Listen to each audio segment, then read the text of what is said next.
Yeah, 6.1 on the Richter scale, so a significant earthquake, no doubt. And again, just off the southwestern side of Cuba. We can go back to the map here. I'll show you exactly where that earthquake was. As you're driving that, I'm looking at the USGS website, Yeah, NOAA as well, because they had some information a little bit earlier. But, you know, there had been some conflicting information about the magnitude of the quake. But we do know that at least, as you said, 6.1, which is considered strong. Yes, yep. Yeah, and sort of on the high end of the strong scale. So, yeah, definitely very, very potent. And I would think one of the stronger, we can go back and do some research, one of the stronger earthquakes in the Gulf.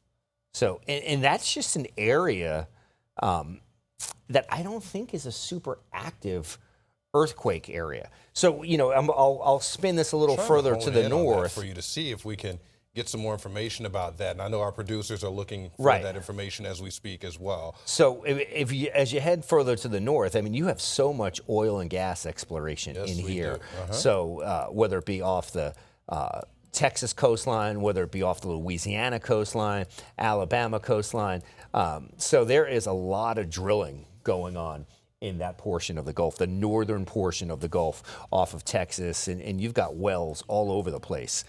Particularly within 100 miles of the coast here. So you make your way out. There it is. That's wow. Look at that. I drew that line almost right at 100 miles. That's 105 miles off the Texas coastline.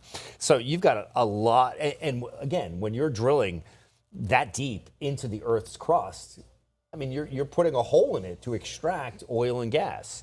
So obviously you're going to weaken that area and make it a little more, slightly more fragile, and things can happen. Things definitely happen. If we could pull this back up, because we heard the conversation from our friend who sent in what went down when she was getting her nails done with her nail tech. A little confusion over who was doing what, but I want to pull up this video of the mirror that was shaking on the walls, so you can see what we're talking about, because we're more than 300 miles away from the epicenter.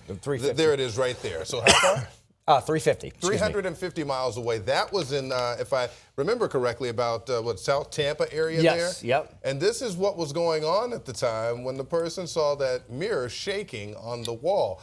I imagine that is when Twitter, Threads, and every other social media platform blew up with people and their questions about what was going down. Because you were out of the building. I was actually at my apartment briefly to kind of garner. I had to run home and grab something quickly and come back. And it was literally, I was talking to a fellow resident that was conversation. That quickly. He's like, oh, did you feel it? And he didn't know it was an earthquake. What did he think He basically was like, why did the building just shake? I was like, it was an earthquake. He goes, oh, that makes sense. You diagnosed it ASAP. Yeah, exactly.